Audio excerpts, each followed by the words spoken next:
বিসমিল্লাহির রহমানির রহিম। আসসালামু আলাইকুম। আমি তারানা ক্রিয়েটিভিটি কিচেন কর্নার থেকে। ভিউয়ার্স, আজ আমি আপনাদের জন্য নিয়ে এসেছি একটি সিম্পল রেসিপি, আলুর মটরশুঁটি দিয়ে আলু দিয়ে একটি সুন্দর রেসিপি। এটা আলুর দমও বলতে পারেন, আবার আলু দিয়ে মটরশুঁটির একটি নিরামিষও বলতে পারেন। এটি রুটি, লুচি দিয়ে খুব ভালো যাবে, পরোটা দিয়েও খুব ভালো যাবে। সকালের নাস্তায়, বিকালের নাস্তা আপনারা এই ধরনের রেসিপি তৈরি করতে পারেন। দেখুন, আলু এখানে 1 কেজি মতো আলু আছে। আলুটা আপনারা কুটে সুন্দর করে ধুয়ে পানিতে ভিজিয়ে রাখবেন, মানে আপনাদের রান্নার আগ মুহূর্ত।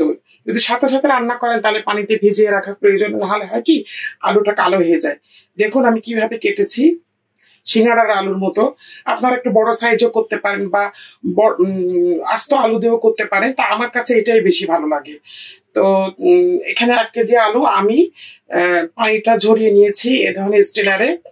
লাগছে আমার এখানে মটরশুঁটিটা মাস্ট। মটরশুঁটি না দিলে কিন্তু টেস্ট আসবে না। মটরশুঁটি এখানে প্রায় 1 কাপেরও বেশি আছে। আমার যেটুকু লাগবে আমি দিব। এখানে আছে টমেটো পিউরি,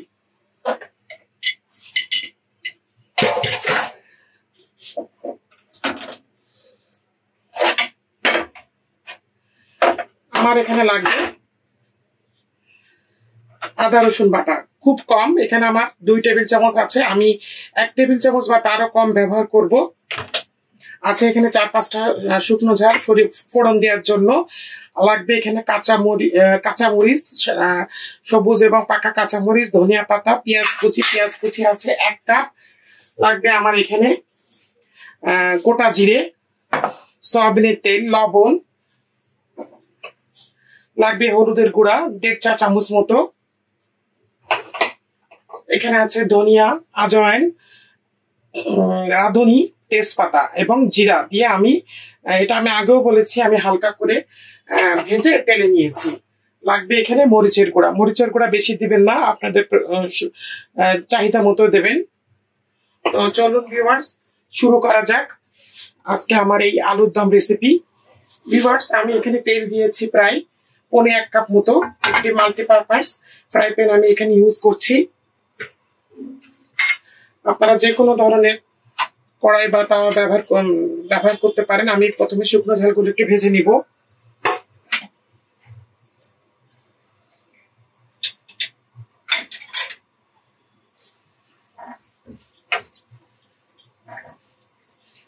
ভিউয়ার্স, আমি একটি জিনিস স্কিপ করে গিয়েছি। আমার এখানে লাগবে 2-3টা তেজপাতা, আর এখানে রয়েছে চাট মশলা। এটা আপনারা স্কিপও করতে পারেন, বা যদি দিলে একটা সুন্দর আলুর দমে দিলে একটা খুব সুন্দর ঘ্রাণ আসে, খেতেও ভালো লাগে।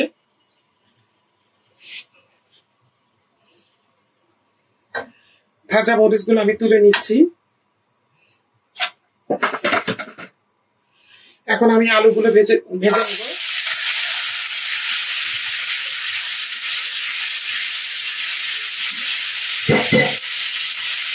আলুগুলো কিন্তু খুব সুন্দর করে ভাজতে হবে, একটু লাল লাল করে।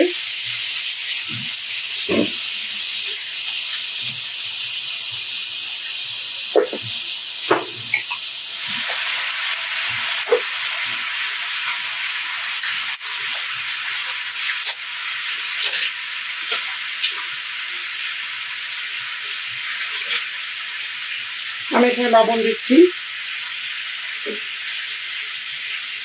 এই 4 চামচের 1 চামচ দিচ্ছি, যদি লাগে পরে আবার দিব।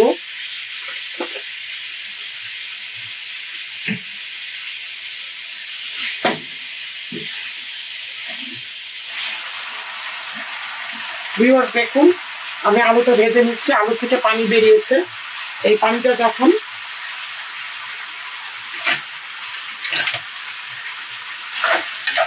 যে একদম তেল বেরিয়ে যাবে, তখন আমি আলুটা ঢেলে নিব। আলুটা ভাজার উপরে কিন্তু আলুর দমের টেস্টটা নির্ভর করে।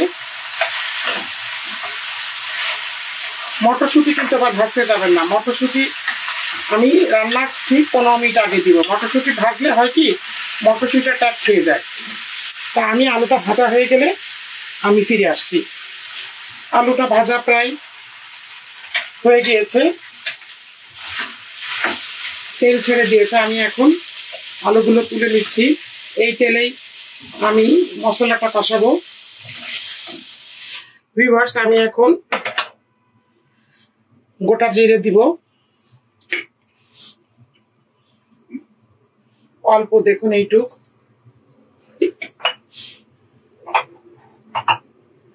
দিব দুটো তেজপাতা, তেজপাতাটা পরে উঠিয়ে ফেলবেন।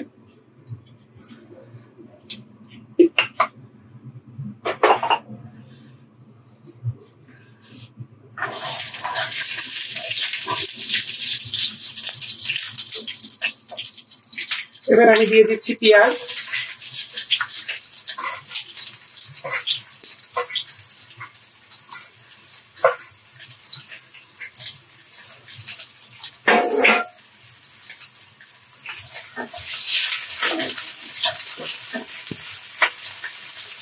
পেঁয়াজ একটু বাদামি রং হবে। কাঁচা পেঁয়াজের মধ্যে ছেড়ে দিলে কিন্তু পেঁয়াজগুলো দেখা যায় যে একেবারে গলে না।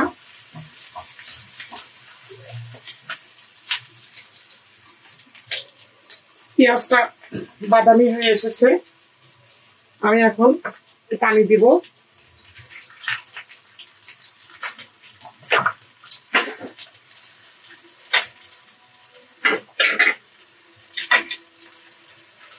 আদা রসুন বাটাটা দিয়ে দিচ্ছি।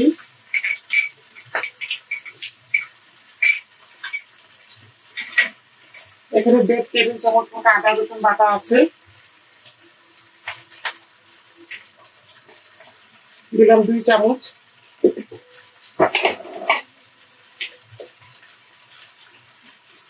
1 চা চামচ মতো মরিচের গুঁড়া।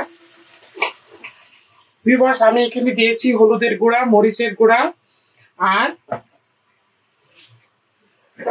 জিরা, আজওয়াইন, ধনিয়া, এগুলো সব মিক্সড করে যে মশলাটা আমি প্রথমে বলেছি ওটা দিয়েছি। এখন দিলাম টমেটো পিউরি। মশলাটা কিন্তু খুব ভালো করে কষাতে হবে, না হলে একটা কাঁচা গন্ধ করবে।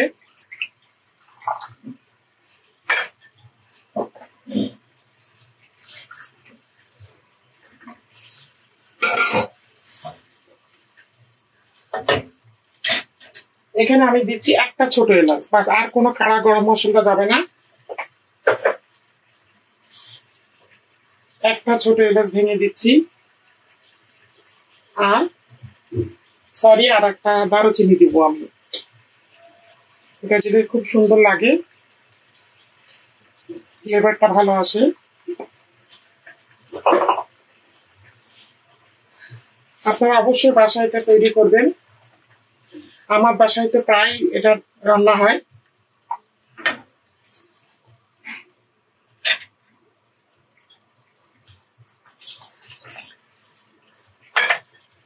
এটা 2 থেকে 3 বার মশলাটা কষাতে হবে। দিচ্ছি একটু গরম মশলার গুঁড়ি, এটা আমি স্কিপ করে গিয়েছিলাম। বাসায় যদি থাকে দিবেন, না হলে দরকার নেই, যেহেতু আমি আস্ত দিয়েছি।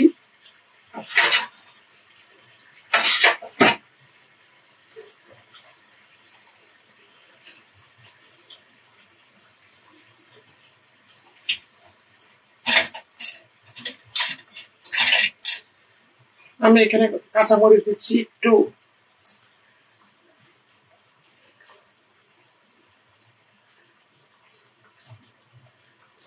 ভাবে কেটে। আপনাদের ইচ্ছা, আপনারা যেভাবে ইচ্ছা দিতে পারেন।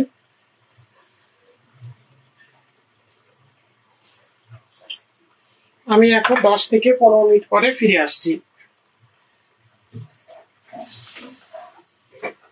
মশলাটা খুব ভালো করে কষে তেল উপরে উঠে আসবে। তারপরে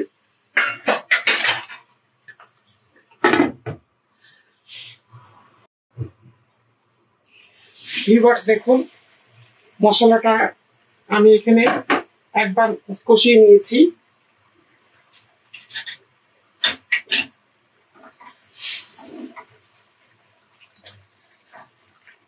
এখনো তেল ছাড়ে নাই। তেল ছাড়লে আমি আলুটা দিয়ে দিব।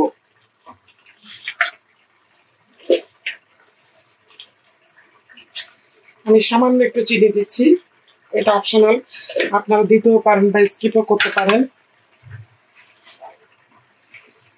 ঢেকে দিচ্ছি।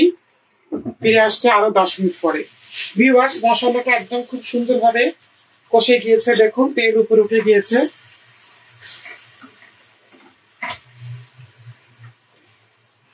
আমি এখন এই ভাজা আলুগুলো ঢেলে দিব।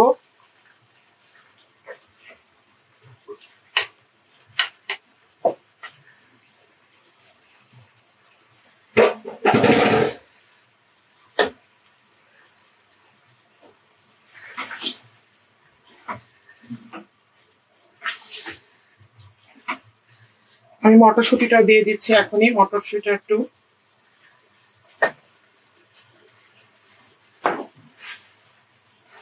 এই 1.5 কাপ মতো দিয়েছি। ভিউয়ার্স, আমি আলু আর মটরশুঁটিটা খুব সুন্দর করে কষিয়ে নিচ্ছি।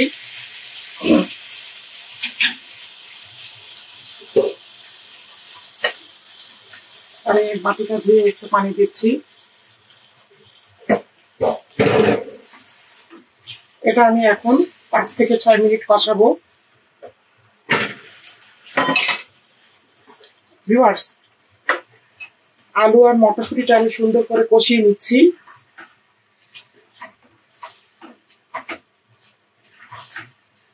এটা 5 থেকে 7-8 মিনিট মতো কষানো লাগবে। আমি আলুটা ভাজার সময় লবণ দিয়েছিলাম, আমি এখন আর দিব না। আপনারা ভালো করে চেখে নেবেন। যাতে আমি দিচ্ছি একটু চাট মশলা, এটা দিলে স্বাদটা খুব ভালো আসবে। আমি দিয়ে দিচ্ছি এখনই, নামানোর আগ দিয়ে দিলে অনেক সময় দেখা যায় যে একটা কাঁচা মশলার গন্ধ থাকে।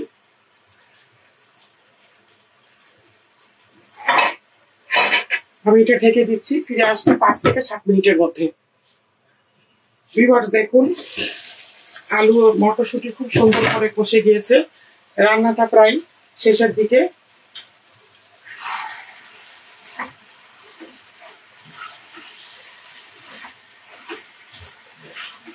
আপনারা ইচ্ছা করলে নামানোর আগে একটু ঘি দিতে পারেন, খুব সুন্দর একটা ফ্লেভার আসে। আমি যেহেতু চাট মশলা দিয়েছি এই জন্য আর ঘি দিব না। আমি এখন পানি দিচ্ছি।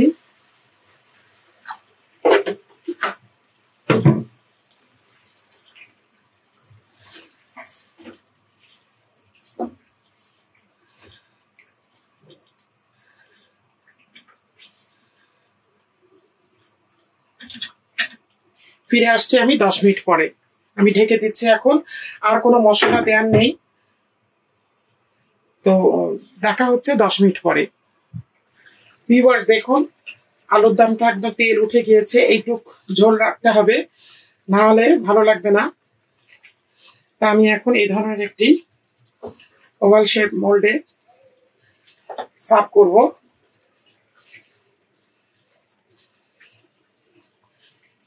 আমি চুলোটা বন্ধ করে দিয়েছি। আমি এখন আপনাদেরকে পরিবেশন করে দেখাবো।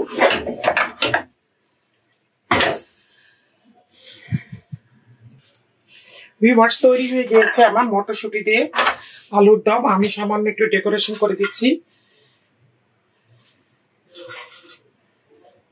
প্রথমে যে শুকনো ঝালগুলো ভেজে রেখেছিলাম,